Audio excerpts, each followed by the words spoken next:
Mirė turtuolis ir Lozorius. Ir tai yra tiesa, kiekvieno gyvenimas turi savo pabaigą.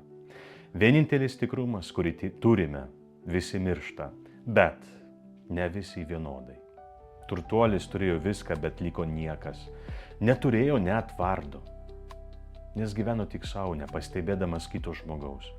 Žiūrėjo į pasaulį kaip į skaičiavimą, apsimoka ar ne, ir pamiršo, ką reiškia būti iš tikrųjų žmogumi. O Lozorius, nors neturėjo nieko, turėjo vardą, o jo vardas reiškia Dievas yra mano pagalba.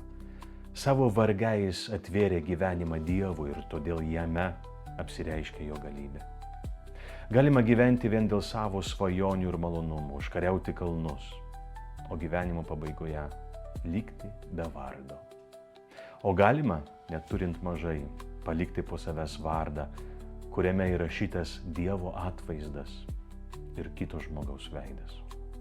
O tu, koks vardas liks po tavo gyvenimo? Palaimintos dienos.